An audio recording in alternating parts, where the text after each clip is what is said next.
कि आरएसएस के गढ़ में भी हमने मजलिस का परचम लहराया है, तो इस दिल्ली में बीजेपी के गढ़ में भी हम मजलिस का परचम लहराएंगे।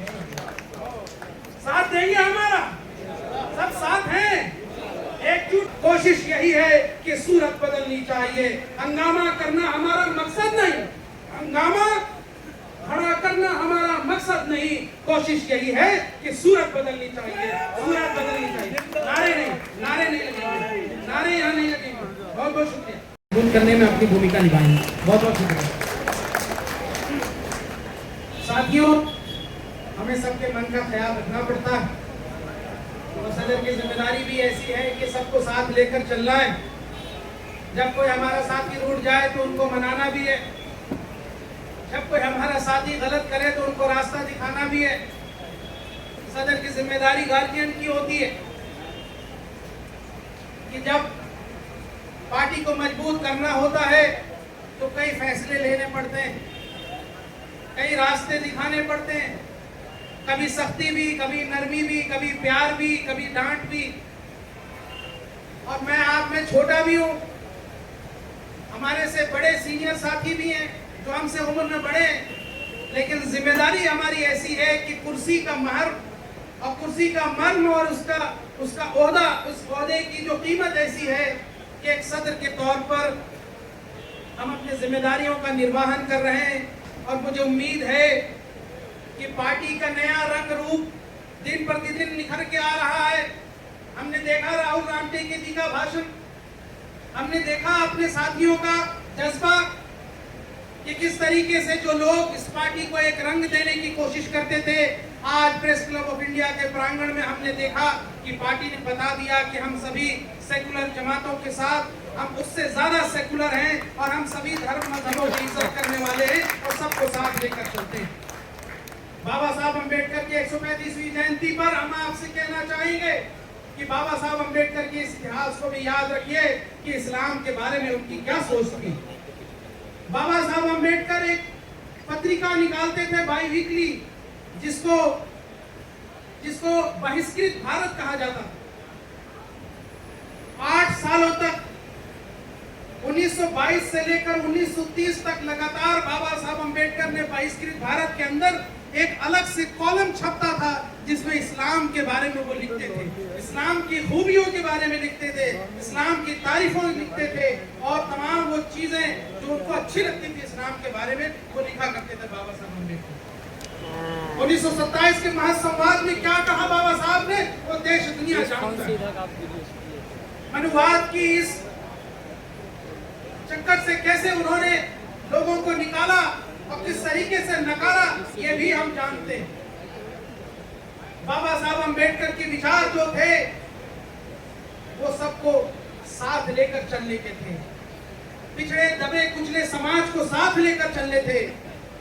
हमारे आबाउजाद ने जो कुर्बानियां दी उसका एक मर्म आपको बताता हूं कि जब किसी बड़े लीडर ने कहा कि बाबा साहब की जो ये आरक्षण की नीति है इसको मत मानो, बाबा साहब के विचारों को मत मानो, तो इस देश के हिंदुस्तान के मुसलमानों ने कहा कि हम गद्दारी नहीं करेंगे। बाबा साहब जो आरक्षण के मुद्दे पर काम कर रहे हैं वो समाज को जोड़ेगा और पिछड़े समाज को मजबूती देगा, हम बाबा साहब का साथ देंगे।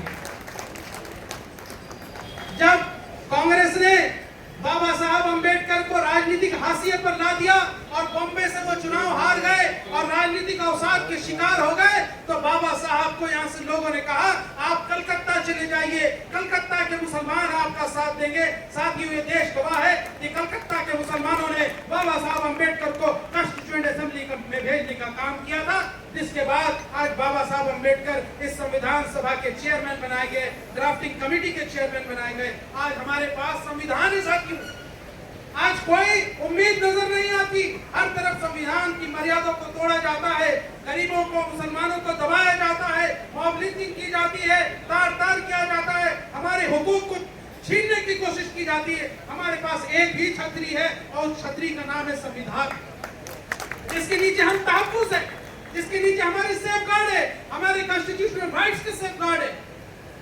तो इसलिए इसको प्रचार करना, इस आइडियोलॉजी को फैलाना है, इसको बताना है लोगों में कि हमारे मुसलमान किसी एक संकीर्ण मानसिकता के नहीं है, नैरो माइंडेड नहीं है, बल्कि सब समाज को संविधान की उतनी ही मर्यादा रखते हैं जितना बाबा साहब अम्बेडकर के विचारों को मानने वाले सभी लोग रखते हैं। तो समाज को एकजुटता का काम करेगा। आज MIM का ये प्रोग्राम, मजलिस का प्रोग्राम, ये पैगाम देगा कि देश भर के अंदर मजलिस ने जिस तरीके से महाराष्ट्र में हमने दलित समाज को साथ लेकर चले और हमारे कई कॉर्पोरेटर्स जीत के आए, दिल्ली के अंदर भी हम वो फिजा बनाएंगे इंशाअल्लाह कि आने वाले 2027 के MCD इलेक्शन में हमारे कई दलित साथी, हमारे कई मुस्लिम साथी जीत करके ऐवान में जाने वाले बनेंगे इंशाअल्लाह। इसके लिए ही हम कोशिश कर रहे हैं, इसके लिए हम कुछ फैसले लेते हैं, इसके लिए कहीं नरमी कहीं गर्मी इस तरीके से मामला चलते हैं ताकि हमारा मिशन 2027 कामयाब हो, पार्टी का खाता खुले और पार्टी के लोगों में जोश आए, हमारे पास एक राजनीतिक ताकत आए, तो हम बड़े फैसले लेंगे और भी पार्टी बढ़ेगी। जैसे महाराष्ट्र में हम बढ़े उसी तरह से दिल्ली में भी हम बढ़ेंगे।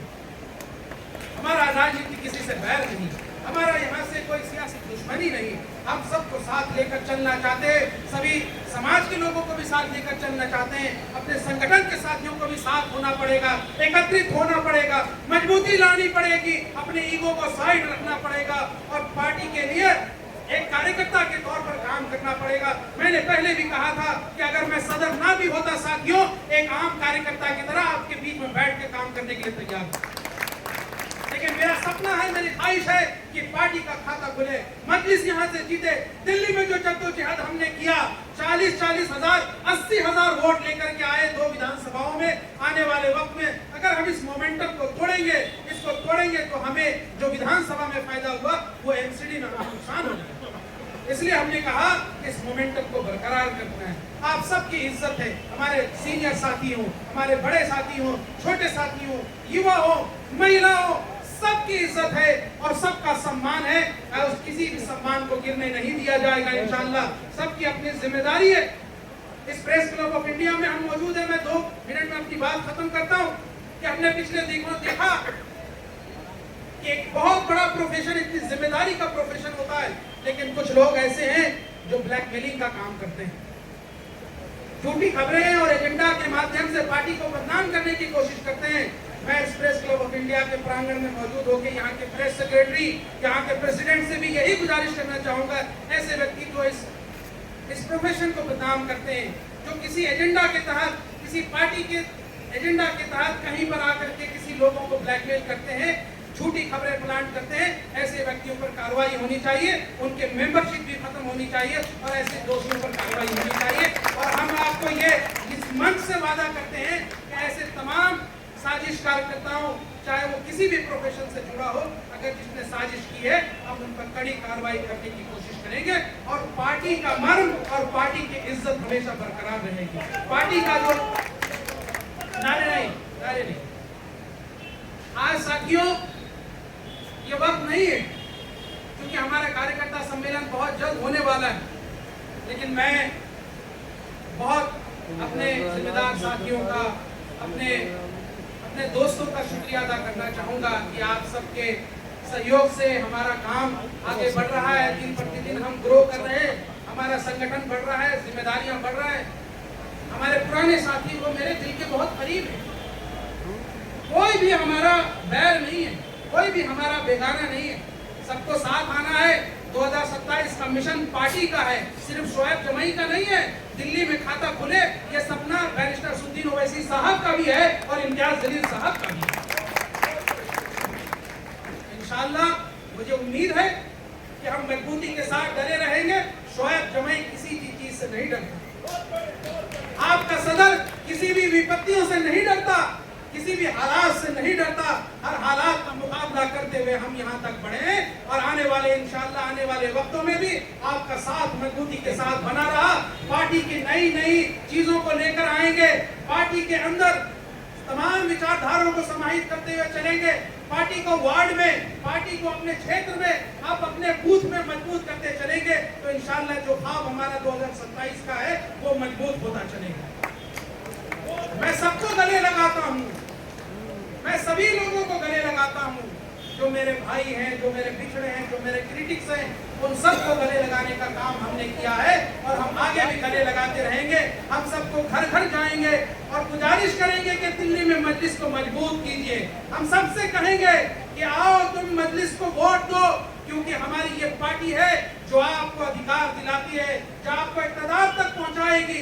बैरिस्टर असदुद्दीन ओवैसी साहब कि जो यहाँ से सियासी जस्तजू है उसको, उसके खाने को मजबूत करना है और ये आपको ही करना पड़ेगा। साथ आपको घरों से निकलना पड़ेगा, समय देना पड़ेगा।